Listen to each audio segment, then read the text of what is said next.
Hello, my name is Gabriel Saldivar. I am a sophomore at the University of Dallas. I'm currently taking a history course in which we have to make a video about a certain point in time in history and vlog about it. For my project, I'm choosing to do a video where I visit the Dallas Holocaust and Human Rights Museum. The Holocaust is something that I remember learning about ever since I was very little, but I was never able to wrap my head around it because of how horrible it seemed. Being very young, I think my brain associated the Holocaust with another fiction story.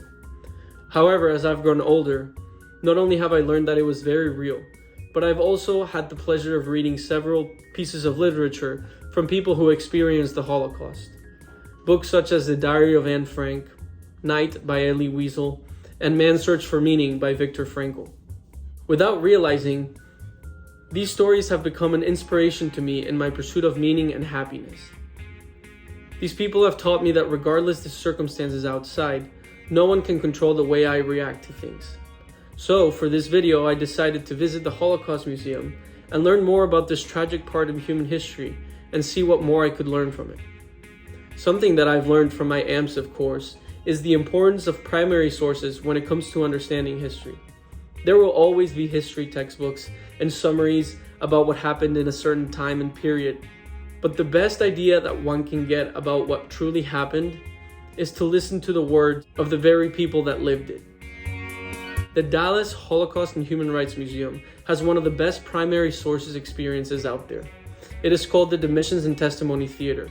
And as stated on the website, the Dimensions in Testimony offers visitors a rare opportunity to sit across from a Holocaust survivor and ask them questions about their life and survival.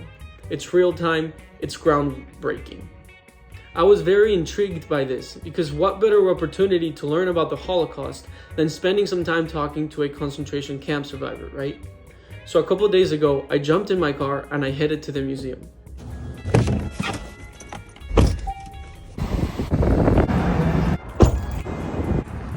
When you first got to the museum, they offer everyone a walkthrough tour that provides a comprehensive explanation of the Holocaust. From the beginnings of the Jewish religion through the rise of the Nazi power, stories of the Holocaust, all the way to what changes have been made after the Holocaust.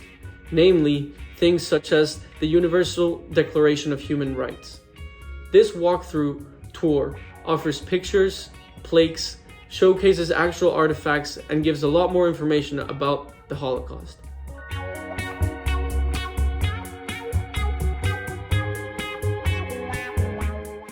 After getting the initial walk-through Holocaust immersion, it was time to speak with Max Glauben and learn more about what life looked like as a Jew in the Holocaust. We were accepted into a bunker-looking room that was surrounded by screens. On the screens on the side were images of an everyday mundane apartment in Germany that set the scene for the conversation. After a brief introduction from a staff member, a hologram of Max appeared in front of us as he introduced himself. He was sitting in front of us in a couch, relaxed with normal clothing. It almost felt like you were talking to him in person. Max, they told us, lived in about 6 different concentration camps, surviving his father, his mother, and his brother. Obviously, he survived and eventually moved to Dallas, Texas, where he lived for the rest of his life. He emphasized how growing up, everything was normal. He lived in a normal family, attended a regular school, and did everything a child does. But as soon as the ghetto started, everything changed. He told us that he lived in the ghetto from the moment it was created. He emphasized that the act which the Jews had to endure, simply because they were Jews, was an act that was inhumane and horrible to even imagine. After an introduction, we were told that we could begin asking questions. The way it worked was we would stand up and there would be cameras that would register somebody standing up. Then somebody would ask the question and have to sit down, which signaled, okay, the question is done. And then the algorithm or the AI would go through all the time he spent. They spent about 2 to 3 hours interviewing everybody, getting everything they could. And then he would respond and answer speaking. So it would be like he was talking. So the first person that they asked him to tell us about the trains that led him to the concentration camp. And he said, Max told us that the first thing you notice was the smell. From body odor to countless people needing to go to the restroom, he said you could even smell the people who were in the train before them. From there, he started talking about how breathing was a struggle. There was so much humidity and only 2 small windows at the top. He compared it to a pot of boiling water where bubbles would pop at the top because of all the heat. People were passing out from the heat and just laying on the ground. On top of that, he said that the ride was about 5 days and there was absolutely no food or water. The most gruesome thing about this question and answer was that he said that their people would have their mouths open, waiting for the drops of humidity to drop into their mouth because they had no water. He could not describe the feeling of a youngster who hadn't committed any crime, but only being a member of a religion having to live through this. He could not understand it. I then asked him what memories he remembers the most from his time there. His response was shocking. His 2 most vivid memories were the initial entrance to the concentration camp and the ending. What he remembers the most from the initial introduction was all the people coming in with their belongings. People had bed sheets with all their clothes, their watches, some money. And what shocked him was how all these people were ripped of everything and basically left naked. And people were dead, killed, or put into jobs. It was very shocking for him seeing everybody holding on to everything they had and being forced to let go. And then he said that at the end, he was struck by how although there were a lot less people, there was this urgency to cram out of the camp, hoping for freedom.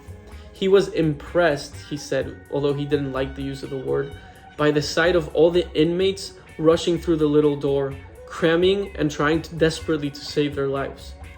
This response was shocking to me because it seems that so many of us would assume that the most vivid memories of a Holocaust survivor would be being beaten, watching other people being beaten, deaths all around, or something specific in the day-to-day.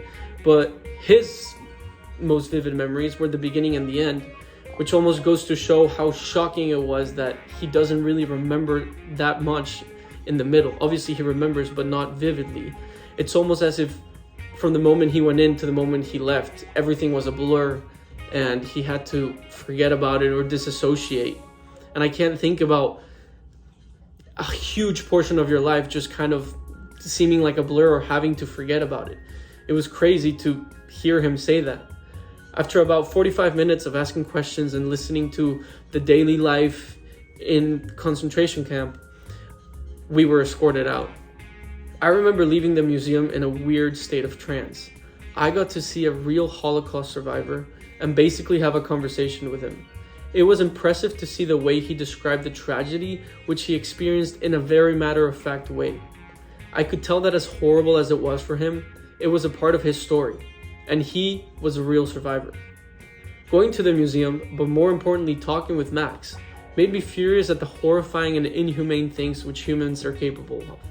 But further than that, I was left inspired and assured that through things like this, the museum and such, there are people and organizations out there working, trying to protect life and advocating for human rights. If you're ever in Dallas and have some time to kill, I would fully recommend visiting the museum and attending the Dimensions and Testimony features. Thank you for watching. I hope you learned something. Have a great day.